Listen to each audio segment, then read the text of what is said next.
call it icebreaker. Okay. The title of her speech is Journey Across the Continents. Her speech is around 5 minutes, and she has been in the United States for 20 years. Yes. But I beat you. I've been in the United States for 55 years. Just started the company. However, she beat me on this. She knows 4 languages. Wow. All right. And she's learning another language. I know only Tagalog, which is the Filipino dialect, and the English, and a little bit of Espanol. Let us all welcome Reika. Her speech is Journey Across the Continent.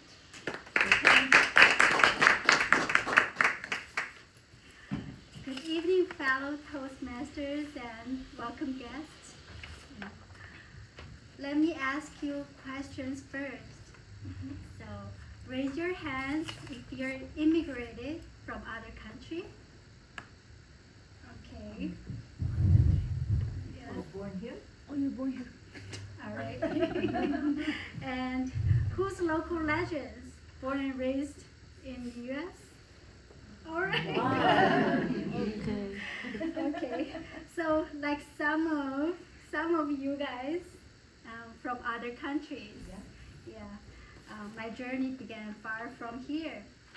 So, born in China, and Korean family, and studied in Japan. So, lived in Japan for college. So, where I felt love in sushi and their cultures. So, and then I decided to working 5 more years over there. But my adventure didn't stop there. I landed in the United States at fearless of age 30, like 5 years ago. So chasing my dream of studying abroad again. So I dove into ESL class. I think everybody knows ESL class. It's English as a second language. So I made a lot of friends there, and then I even took TOEFL class, which is test of English as a foreign language. So, which honestly felt like it's running marathon, but in English. So, outside of class, I discovered a perfect part-time job, which is working at a sushi restaurant. Why? Well, I love sushi, and I get to eat sushi for free. Yeah, and I also enjoyed, talking to customers. So, yeah. And fast forward today, I now work with the Pacific office of Mass Mutual.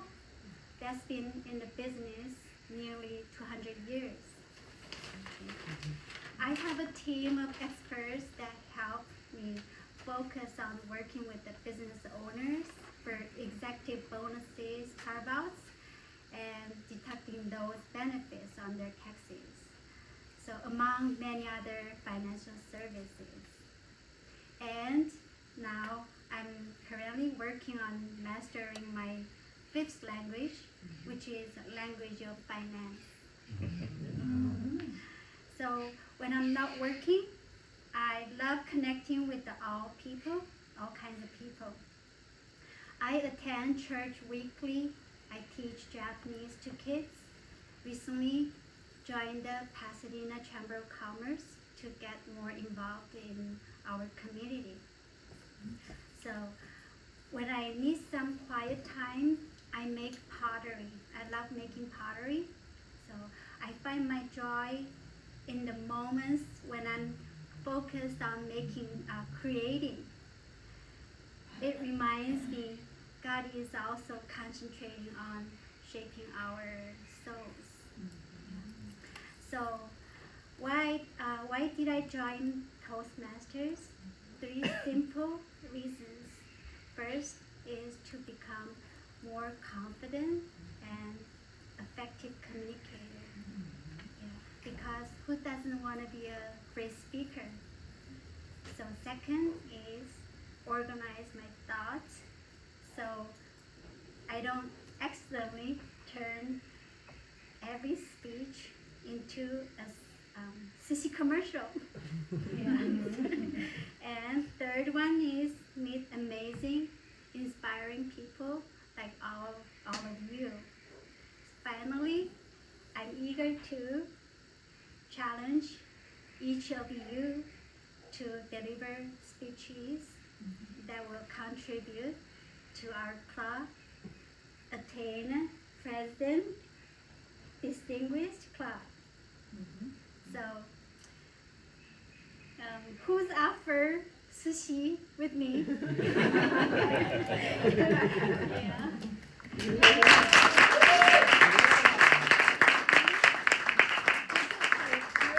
Speech as an icebreaker, so it is a tradition to get up and pay respect to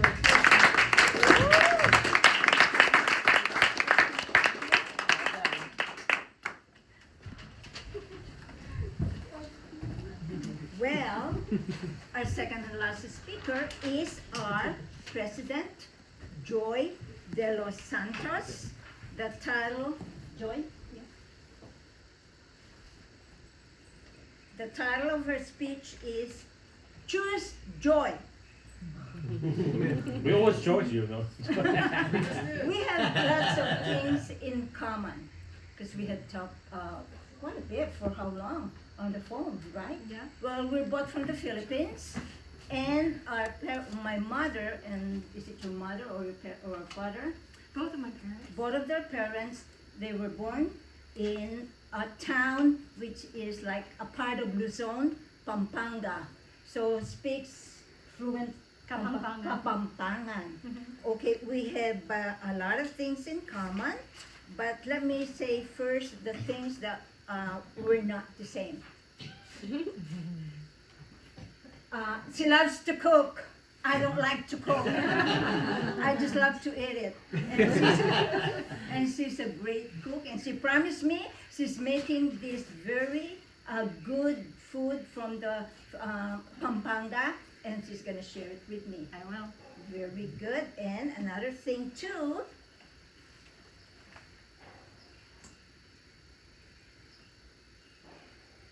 Lot of things in common.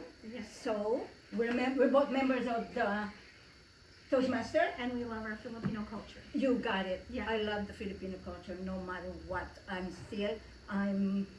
was born in the Philippines, and I've been here for so many years now, 7 years. But there's no such place as your own country. And so every year I travel, I go there. In fact, in November, I'm going to be there to celebrate my 80th birthday. And also to have, because we usually have a family reunion there, we're going to celebrate that too. Thank you. Okay, let us now welcome Joy de los Santos, and in English, Joy of the Saints. Thank you. Thank you. Thank you for that nice introduction. So, for many of you that have been with me over the last 2 years here at Toastmasters, you've heard a little bit of my journey from my icebreaker speech where I introduced myself to a specific incident that happened in 2024 that really kind of changed me. And the thing is God is still working on me. He's still working on me in ways that I didn't think I could crack open, but here I am. And so the title of my speech is Choose Joy. And it's actually has two meanings. Choosing joy as a way of responding to life when life brings you down, and also choosing joy, choosing myself. So today, I apologize if I begin to cry. This is a kind of emotional for me. Very loud. So the day was the fateful day was January 16th. It seemed like a normal day. It was going to be a day that we were going to memorialize my Aunt Amanda. I was heading down to San Diego. It's kind of a gray, gloomy January day, and it would be a day that up to this point in my life has changed my life in ways that I just don't even know how I was before this time. So it was a really fateful day, January 16, 2025. Paid respects at my aunt's graveside, and I knew I wasn't well. I've been in denial for all of last year, and so if you were to see me that day, I had blurry vision. I couldn't walk. If you saw me, I was very inflamed, and the condition is called edema, and my skin pallor was probably as gray as the sky. But to me, I just was in denial. I looked in the mirror and I chose not to see those things. So after the funeral, my sister-in-law, who's a nurse at Huntington, came up to me and just really had an intervention with me. And she said it was imperative that I go to the hospital. She's like, it wasn't a choice of whether I wanted to go to hospital or not go to the hospital. I had to go to the hospital. She told my husband in no uncertain terms and had an intervention with me after the funeral and said, you need to take your wife immediately. And this was a week right after the fires in Altadena, and it was just, I know the hospitals were filled up with people. And she said, you need to take Joy to USC Arcadia. They have more room and they have more beds there. And you need to take her now. She's not doing well. And my husband agreed. He had been trying to get me to go to the doctor for quite some time, but I was resistant. I said, no, I'm fine. I wasn't fine.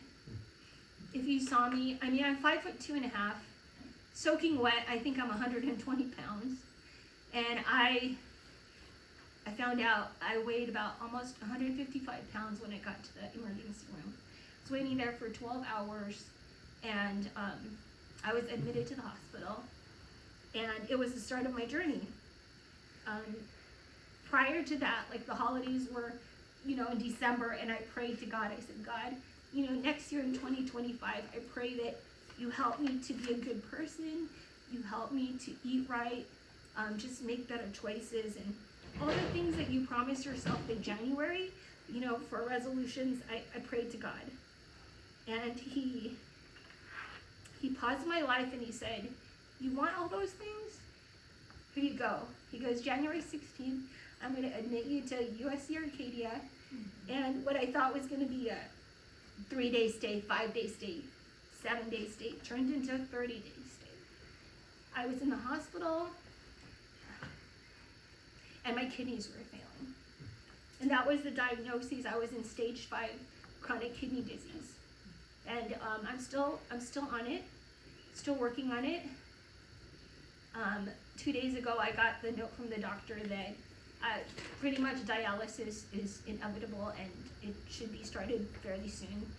And I told him I wasn't ready. I want to talk to my kidney specialist in a couple weeks and just kind of see where I'm at. But the blood test pretty much kind of head in that direction. But those 30 days in the hospital has been, up to this point in my life, the hardest 30 days that I've ever experienced. I mean, I'm a very confident person. You see me walking with a walking stick.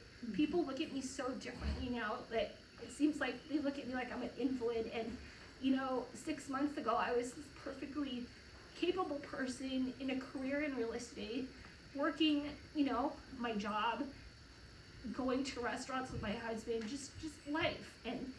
And sometimes if you don't pay attention to your life, if you don't actively take care of yourself, life will get you.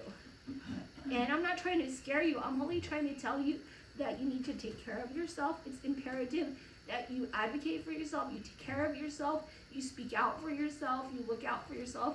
I mean, if you know me, I could advocate for you. I could be there for you 24/7, and I wasn't doing it for myself.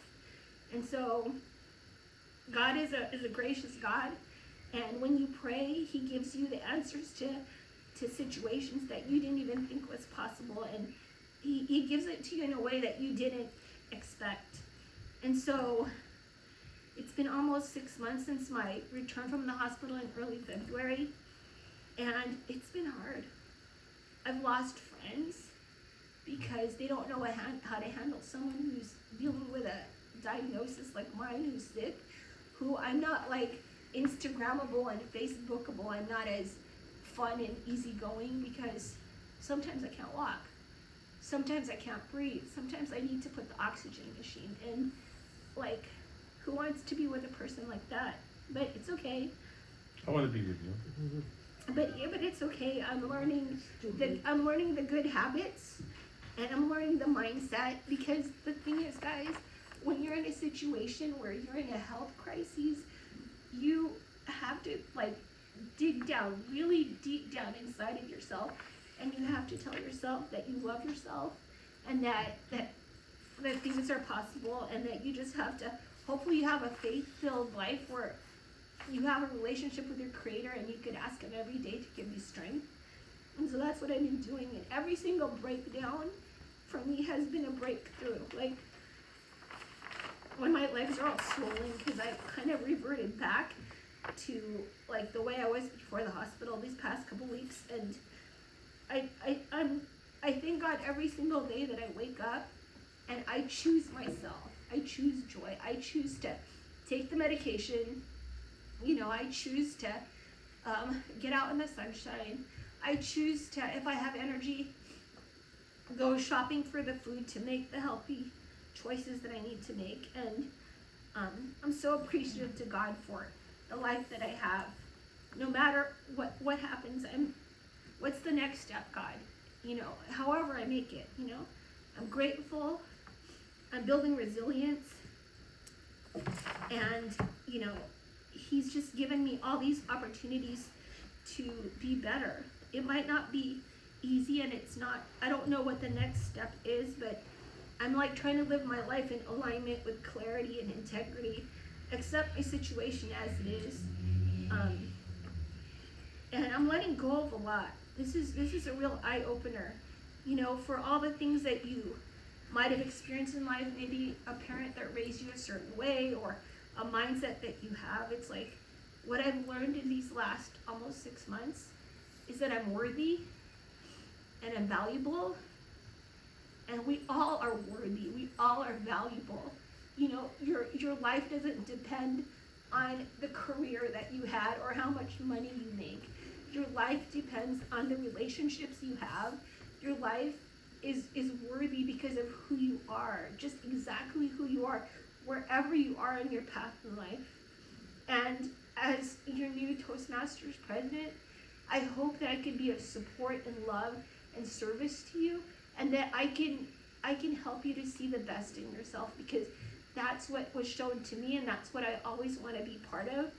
I'm reading this book, and it says, "You can heal your life." And I've been speaking to myself in loving and kind ways, and actually being the adult that I always wished that I'd had growing up.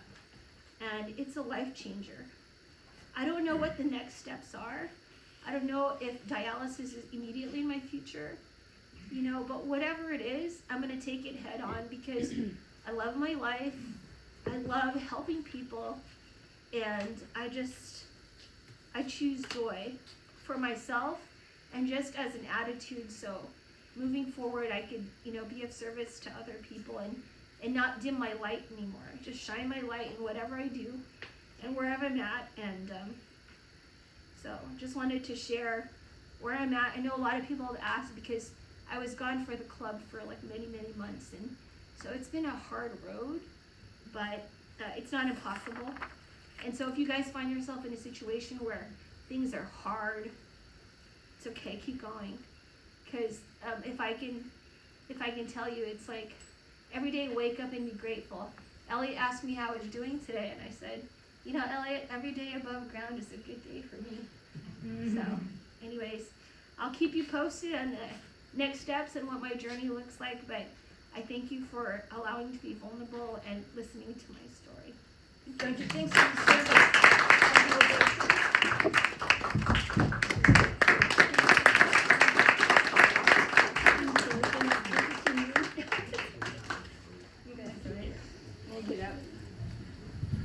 What an inspirational speech and a tear-jerking speech too. Anyway, okay, vote. We're just gonna We don't vote, right? we don't vote Yeah. because we don't vote because it's an Icebreaker. icebreaker. Two different speeches. Yes.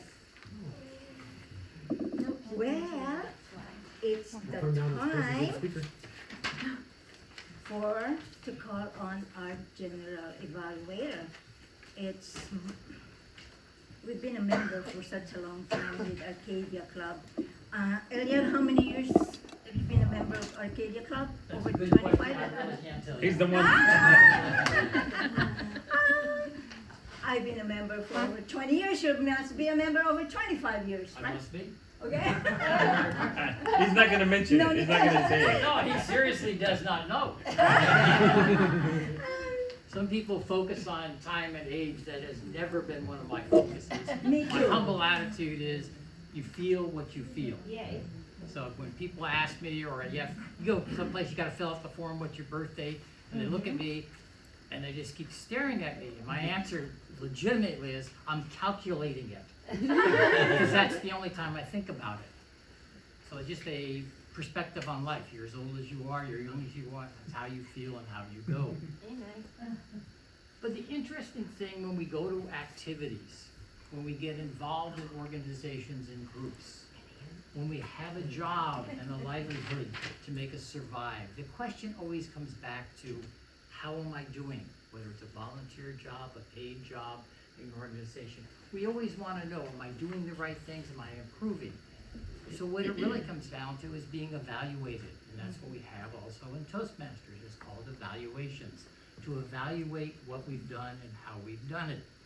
So at this point of the meeting, we have what they call the general evaluator, myself, but we also have assistants. So the question becomes, what do we want to know? We want to know about everything.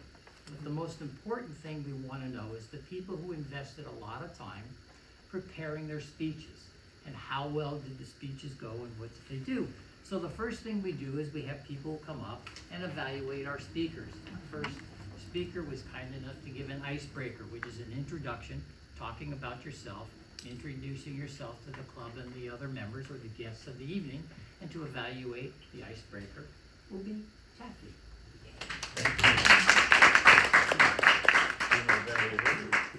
Madam Toastmaster, fellow Toastmaster, honorable guest, icebreaker, Rika. It surprised us. Did she? Yes. She's been here 2 months. 2 months. And she's already speaking. So each one of you eventually will be here talking about your icebreaker. It is imperative that you look at her and evaluate her with her kindness, beauty smile, Japanese with mix of different languages. Awesome, wonderful. You got us captured by asking the question. And laughter was important for us.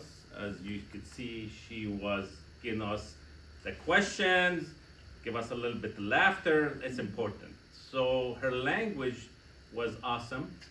You capture us with many different ways of all of us here at the Toastmaster. And so I like to give you a language was clear, was great. The tone of your voice, we could maybe do a little bit more improvement on it to go up and down. We like that, to see that more for all the new speakers. The eye contact, you did a good job. You were asking this side, over there. One thing is, you stuck. You need to move a little bit. Let go of your podium. Come out. Use your hand more on me like Italians. I don't know, some of you guys. Not that much. It's important. asked the question that was good. You asked everybody, raise hands, so everybody got involved with your speech. Also, your sushi. Wow. Yeah. Now I want to take her to my sushi bar next week. Give us all these important seafood languages. Sometimes you go to and you look at the menu. What is that? And you did important about this Toastmaster. You 1, 2, 3. That was great. I like that because that gives us a motivation what to do for our Toastmaster speeches in the next time you guys do speeches. So with that, I want to tell you, you're very great. We need more speeches from you.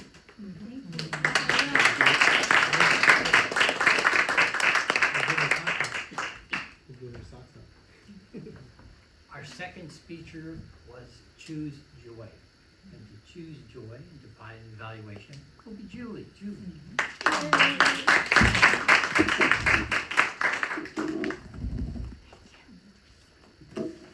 Chairs are always a challenge. I agree.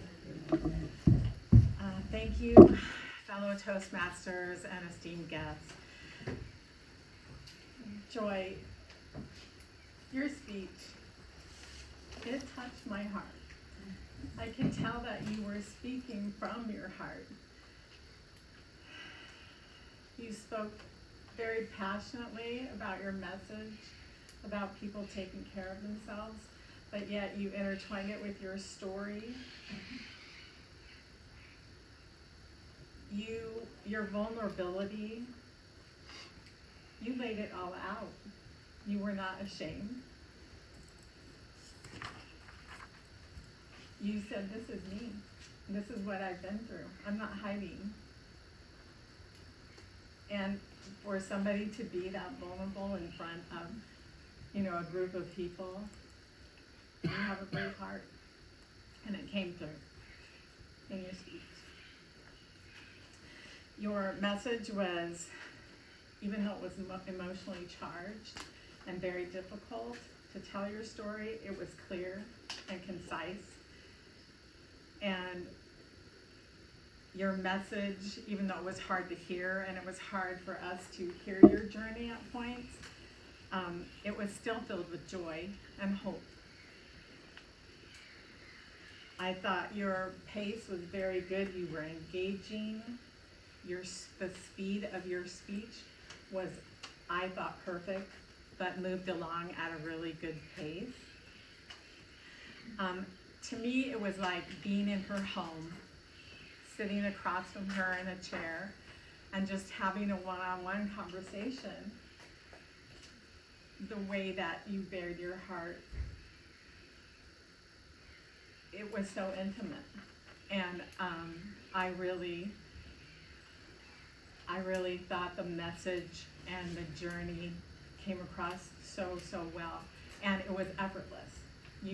She spoke effortlessly. She didn't have to read from pages. She spoke from her heart. So the only thing that I would say was what Taffy said about Rika, was maybe move away a little bit and a little bit more eye contact. But everything else was just, I thought, exemplary.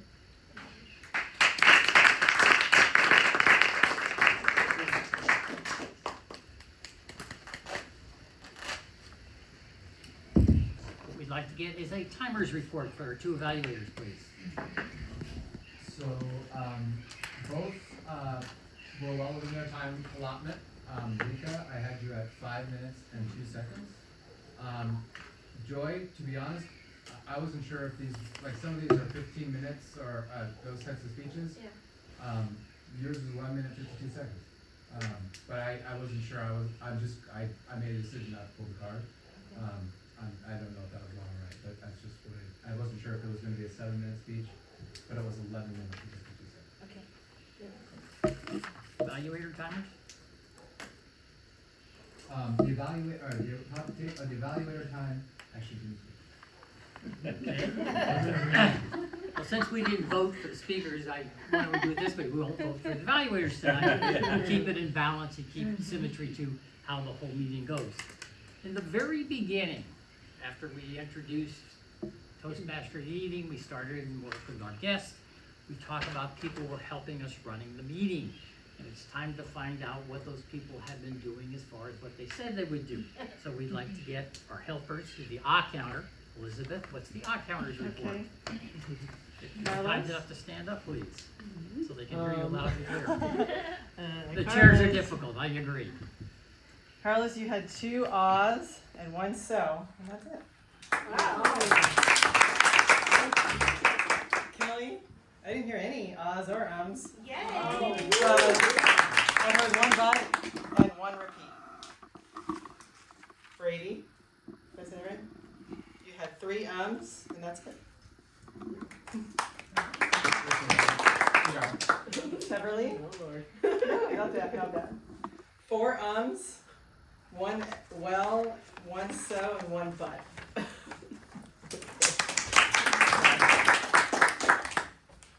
Eric, you had 10 ahs and 7 ums.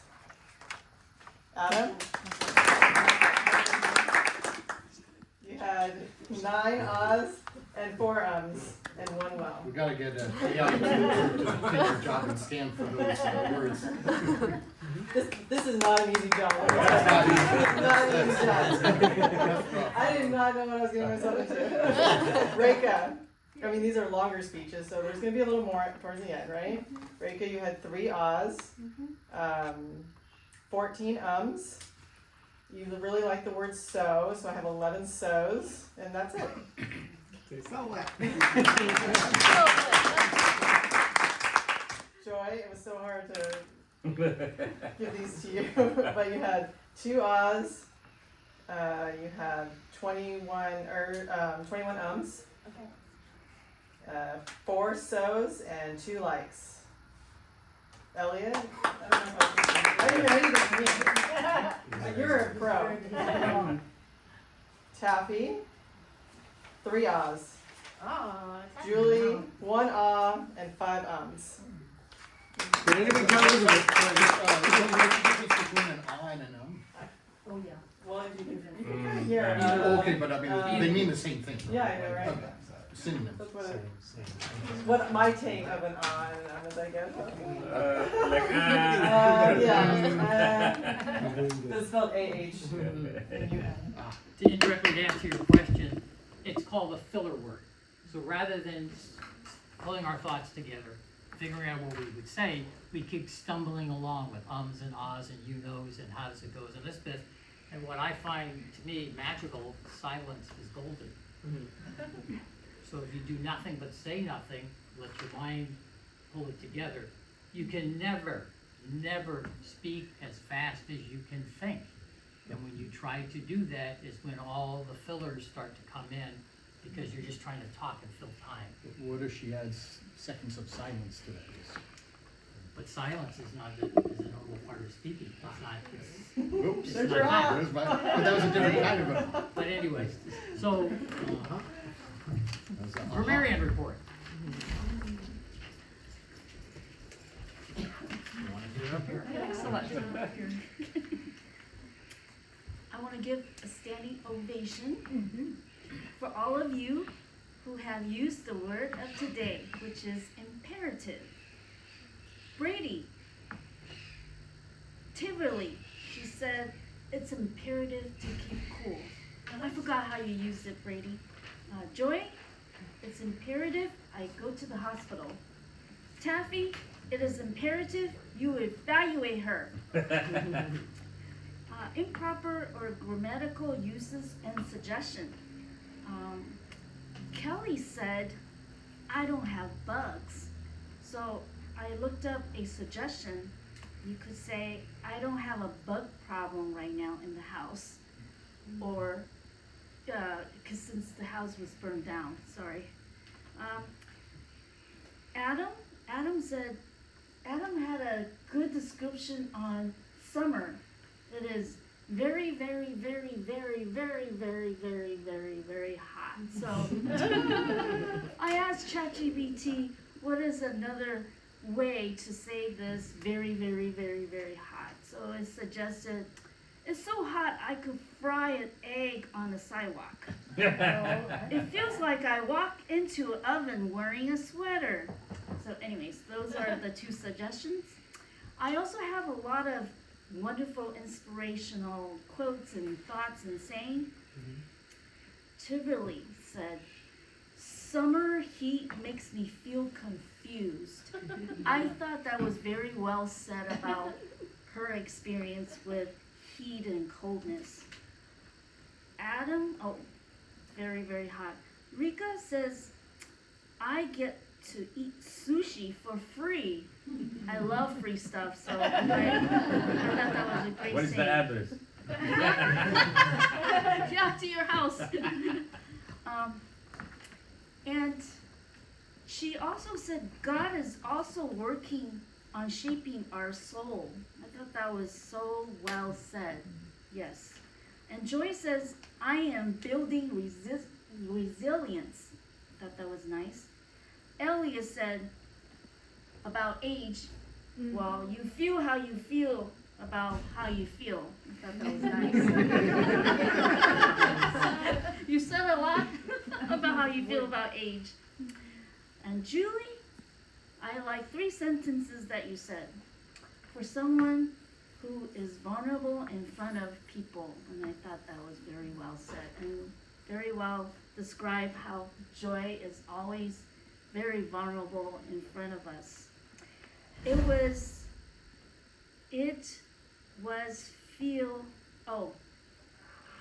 filled with joy and hope. I like that too. She spoke from the heart, and that 3 sentences is very well descriptive of Joyce's speech. Thank you very much. Thank you very much. The meeting, how did we do tonight? Well, we started on time, and if anybody had any doubts, our brand new president made sure that we knew we were gonna start right now, right on time. So we got off on a very good note. New year, new president. We moved ahead just like we should. Joy introduced herself, her name, the full name. On the left-hand side of the agendas, as most people found by now, you'll see all the officers listed, contact information about them. But not just talking about, "I'm Joy." She went around and did 2 nice things for the officers. She introduced all of the officers who are here, but she also gave a short explanation of what they do. Reinforced the officer in case they didn't remember what they're going to do, but more importantly, she was able to inform the guests and each one of us what role they would be doing and how they could help the membership throughout the upcoming year. I thought that was a very nice touch, something I have not seen people do in the past. Just recognize the other officers, but you kind of gave a little background, which I think was more informative, and even more so for our guests this evening and how it went. You recognized the guests. You asked for a few words for each guest, so it was 2 opportunities. It was an opportunity for the guests to say a few words, to try to calm down with the nervousness when you go into a brand new group, and also was an indirect way to introduce the members to who the guests were and what their name was, so you could address and talk to each one. It was a very nice touch to that aspect of it. You did another good thing, which follows through and very important in Toastmasters and in our general lives. And when you introduced the Toastmaster of the evening, it wasn't just our Toastmaster this evening is Ellie, we all know her. You gave a little introductory speech to transition and how to introduce. Ellie did the same thing with the speakers, and that's the key of introductions. It doesn't have to be long, it doesn't have to be flowering, and if you really don't know what to say, and you're the Toastmaster and the speaker is up here, send them a note, a text, an email. Give me a 3 to 5 introduction about you.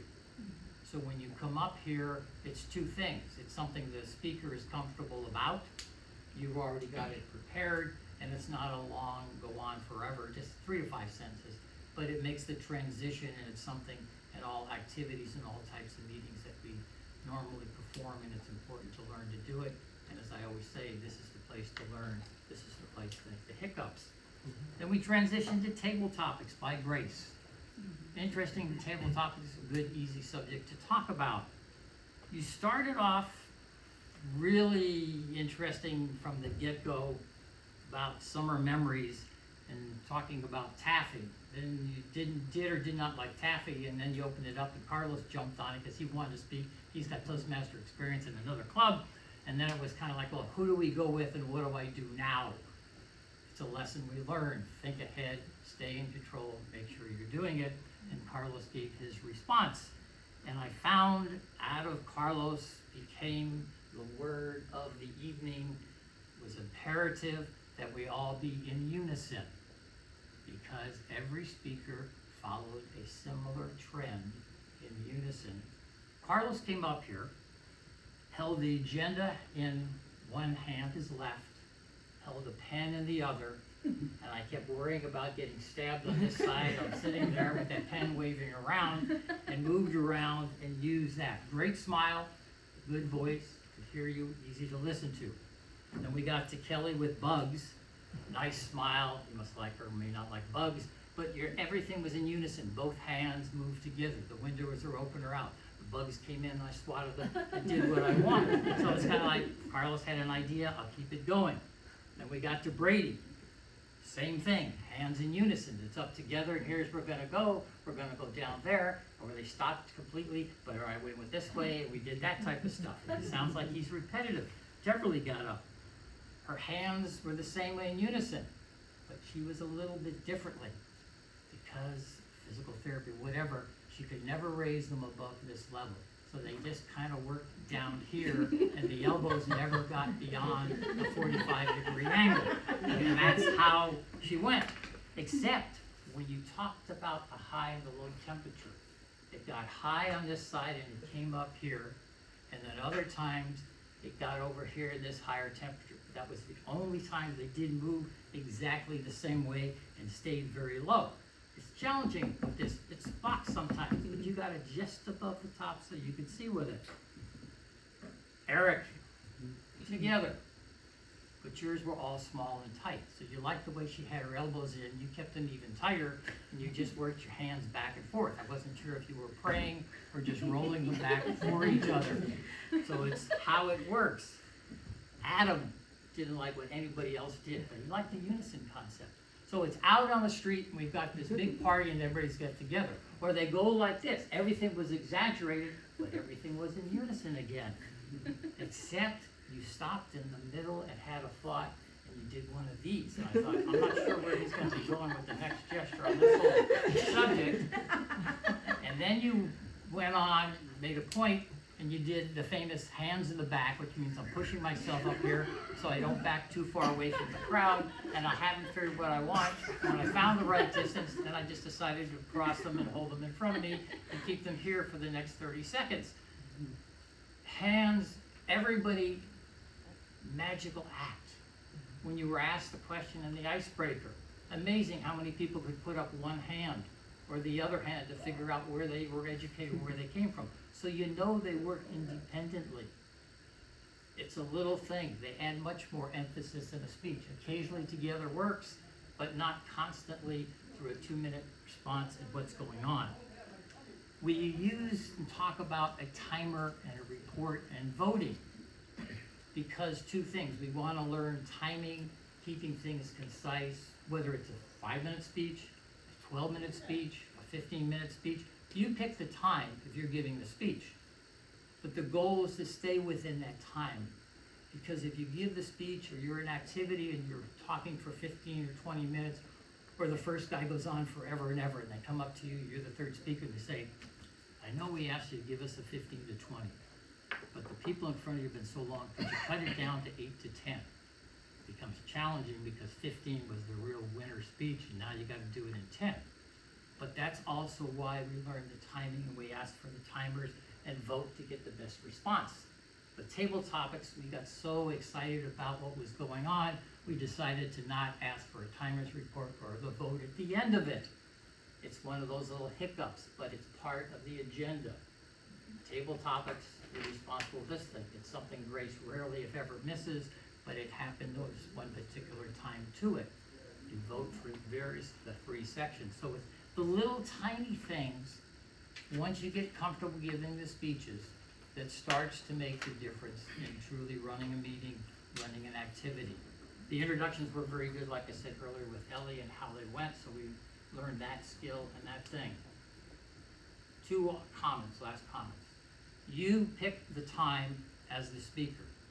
It is your responsibility to tell the timer how long you want the times to go.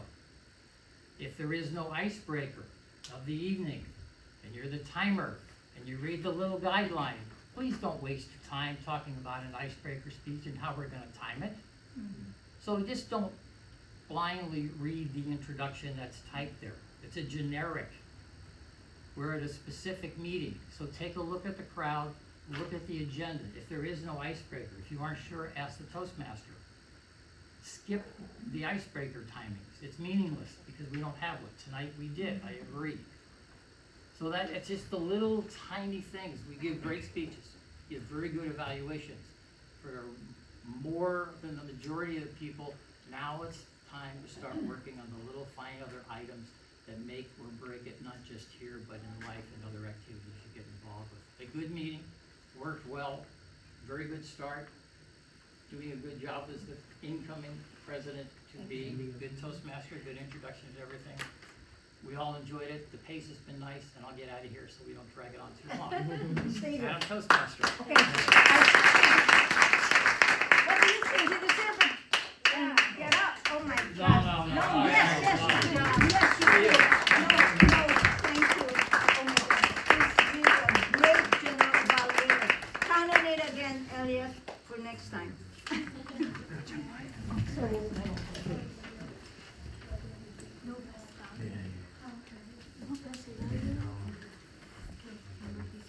As your Toastmaster of the day, I forgot to tell you two things, okay? I'm supposed to be using the word imperative, and I'm gonna be using it now even though it's late. It is imperative that I have to train my two granddaughters that's staying with me for good with their mother in preparing or cleaning up what they eat. You know, after they eat, they just leave it there. I just have to sit down with them.